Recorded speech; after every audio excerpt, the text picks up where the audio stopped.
are now listening to the IELTS podcast. Learn from tutors and ex-examiners who are masters of IELTS preparation.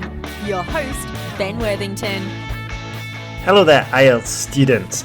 In this tutorial, we're going to look at the IELTS topic, travel. We're going to look at collocations, viewpoints, ideas, and opinions. Now, this will help you because, it'll avoid you having to think about your answer in the exam. What we're going to do is you'll hear quite a few questions, and ideally you pause the recording and you say your answer out loud. And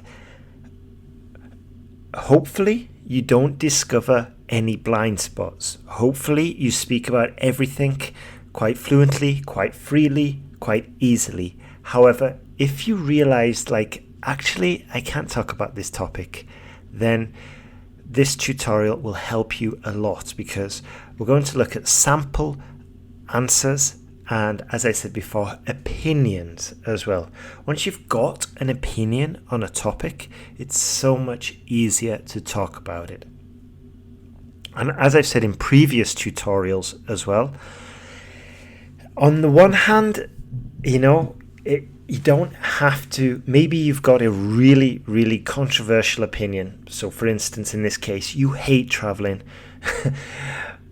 You could talk about it, but if it's complicated to talk about it, then I would suggest maybe you modify the opinion from hating travel to just disliking it, Or what I'm trying to say is that you're not going to get points based on your opinion. You're going to get points based on how clearly you express your opinion. So a more simple opinion, a straightforward opinion, is obviously going to be easier to communicate than a very archaic, difficult opinion with lots of different viewpoints. And as I've said before, the IELTS exam is testing English. English is a language. Language is based on communication. So it's about how you communicate rather than what you communicate. And of course, as I said before, it has to be on topic. You can't just start talking about technology when the topic is travel. You can't just start suddenly talking about semiconductors, obviously. So anyway, let's jump straight into it. Here are your first questions. First of all, you want to get it clear how you feel about this topic. Do you dislike traveling? What areas of travel do you dislike? Is it the actual commuting? Is it the plane? Is it the bus? Is it the getting to the airport, going through security? Or do you just love traveling? Do you just love every single part of it? Or do you just love the destination but hate the journey?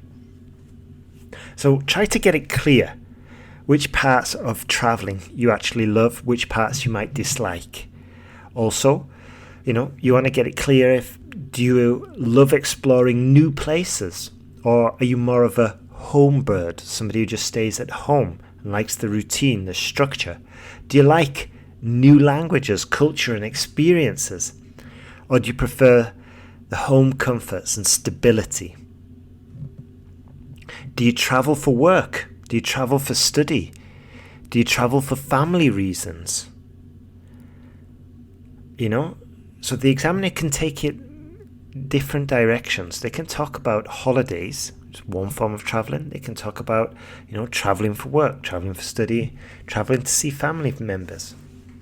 Work holidays, study holidays, or even a staycation. A staycation is where you go on holiday in the city where you live. You just go to a hotel in the city where you live. It's kind of bizarre, but trust me, I did it a couple of weeks ago and it's quite enjoyable. Do you like exotic warm places, or do you prefer to be off the beaten track? Or do you prefer all-inclusive 5-star hotels? Where's your dream destination? What would your dream holiday look like? Are holidays important in your country? Why do people take holidays? What stops people from taking holidays? So there we go. Quite a few questions. Ideally you paused them, you thought about your answer. Ideally you said your answer out loud. So, as I said a few weeks ago, there is often a gap in what we think we can say and what we can actually say. And I realized this again, when I was speaking Spanish. So this happens, I think, largely because of two reasons. One, we've never really talked about it. We only thought we know we can talk about it. And when we actually got into talking about it, we realized, actually, I don't know that much about this topic, for example. And then the second reason is just because you're rusty. And this happened with me with my Spanish. I was going reasonably okay with general conversation, and then I wanted to get a little bit specific, and oh my word, I stumbled. And holiday travel is probably one of those topics that maybe after a minute you might struggle also, because you've already talked about it at length and you're struggling now to find new vocabulary. So that's why it's a good idea just to practice. Here are some sample opinions. From these opinions and anecdotes and answers, pull from them some vocabulary, because it's all, authentic material. I'm from England.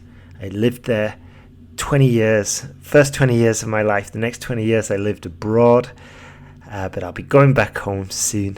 And maybe you'll find that these tutorials speed up once I'm back in England. Anyway, let's get started. So let's get my opinion, my position clear on travel.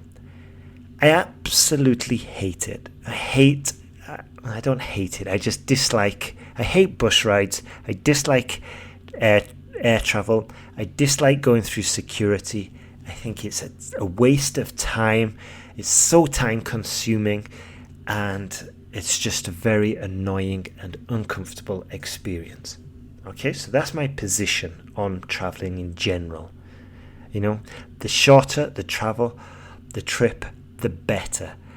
However, it can be justified if I'm going somewhere that I enjoy, such as Spain, such as returning to the UK. Then I can put up with the actual commute, with the actual distance, with the actual time consumption, because I know in a couple of hours it'll all be over and I'll be in a hot, warm, lovely country, or I'll be with my family, or maybe even both if my family are in England, if my family are in Spain. So anyway, do you love exploring new places, or are you more of a home bird?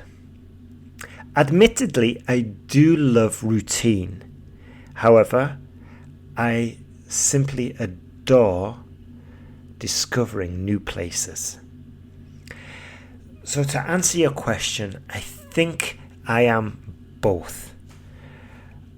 One part of me loves the routine. For example, I love a cup of tea in the morning, and I really struggle to have a good morning unless I have that cup of tea. And I know that in some of these new places, it's not always easy to get a decent cup of tea. So to answer your question, I'd say I'm a mixture. Do you like new languages, cultures, and experiences, or do you prefer home comforts and stability? Again, I would have to say both. I love learning new languages, and I love it when there is a word in that language that doesn't exist in English. And I especially like learning about new cultures, especially the food aspect. But after a while, I do start to miss my home routine and my home comforts. It could be a specific brand of chocolate, or it could be my routine of going to the gym after work. And when I'm abroad, I find it difficult to maintain those routines. So again, I think I probably enjoy both aspects, both the routine, the stability, the home comforts, and the exploration.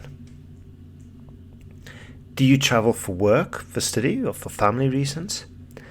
I largely travel for work. I like going to conferences, especially language conferences, and I also travel for family reasons. Maybe a wedding, maybe for Christmas, maybe for a birthday, a special birthday if it's a big number. So I travel for both work and family reasons mainly.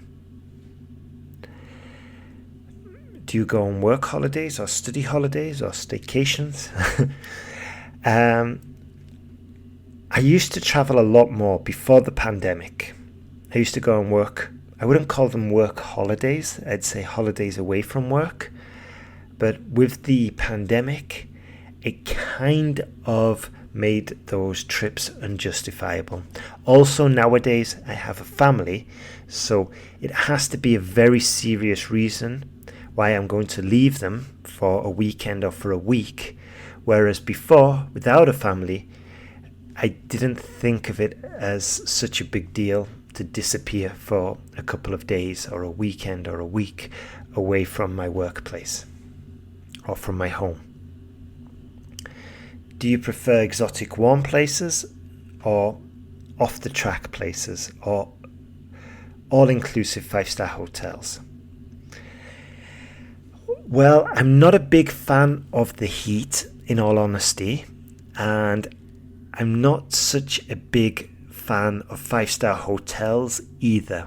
I find them to be a little bit awkward, especially if some of the staff are trying to be friendly and engage in small talk. So to be honest, I like to be off the beaten track, and I think in most cases you can usually get a more genuine experience rather than an almost like falsified or fake experience which you might get at the 5-star hotels. Where is your dream destination? My dream destination would probably be Morocco. I had some Moroccan friends in Spain and they talked very highly of Morocco, and I think they planted the seed that's germinated. It just hasn't borne fruit yet. But ideally I want to go to Morocco. I want to hire a 4x4 and just rage, just drive extremely aggressively across the desert. Ideally I'll be able to do it one day. What would your dream holiday look like?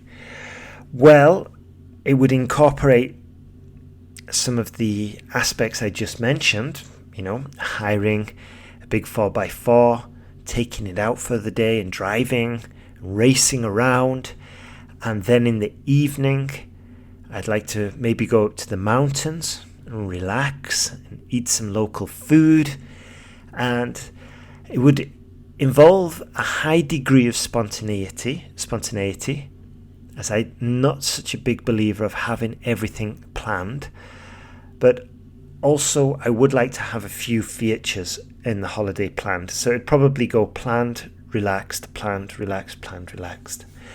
And also I'd have my immediate family there. So it wouldn't be my mum and dad, brother and sister, it would be my wife and my child. Are holidays important in your country? Absolutely, they're probably more than important. In the summer, all the families rush to the airports and they all have to travel during August. And the reason is because nowadays, if they take their children out of school without a doctor's note, they get a fine. So this has the effect of pushing everybody, all the families at least, to take their holidays at the same month. And they're incredibly important. I think the reason is because we're quite famous for having poor weather in the UK. So any escape to tropical warm places are definitely highly valued. Why do people take holidays? I guess they take holidays to learn languages, to experience the country's cuisine, to escape from work. And I think the biggest driver, though, is probably to experience the warmer weather. And this is definitely a large driver in the UK, because as I mentioned before, the weather there is exceptionally grim. So any opportunity to get away from those grey, cloudy days is definitely valued. What stops people from taking holidays? I guess there's a few different reasons. The cost would probably be a large one. Maybe the time as well. People who are working are often time poor, especially if they've got maybe high-powered, high-earning jobs, and maybe they don't have the luxury, the freedom to take 2 weeks off from work, or maybe their company just restricts the amount of hours, the amount of days or weeks they can take each year. So I guess there's plenty of different reasons as to what stops people from taking holidays. There we go. So as you heard, it's just a case of, thinking about these topics before the exam. You do not want to be in the exam struggling and scrambling, trying to find an answer. Now, if you are struggling with the speaking component of the exam, then at the moment, when you upgrade to a premium essay checker service, you get the opportunity to get the speaking confidence course for free, because we've got this crazy offer where you can save around $400 and you get all the frameworks for your essays. These are Band 9 essay frameworks, and when you're using these and the AI essay checking tool, the improvement comes hard and fast, and it's ridiculously straightforward. We've got demonstrations. When you upgrade, you get demonstrations on how to upgrade your essay, and you get a special offer for the courses which give you the frameworks. And as I said, the speaking confidence course is also currently included.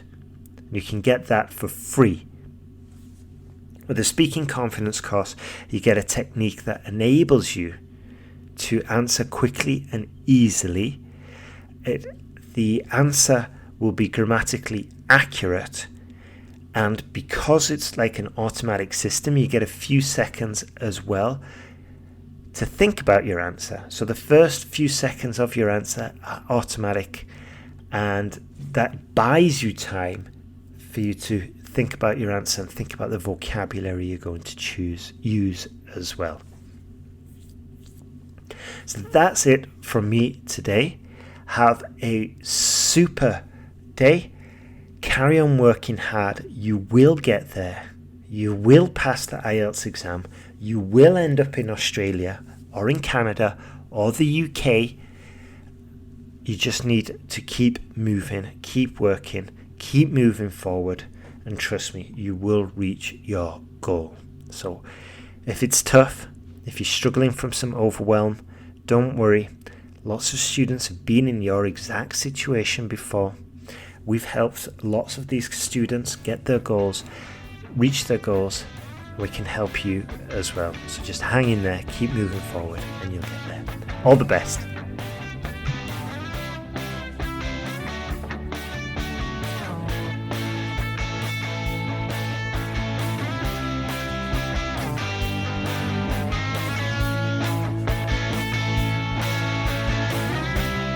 Thanks for listening to IELTSPodcast.com.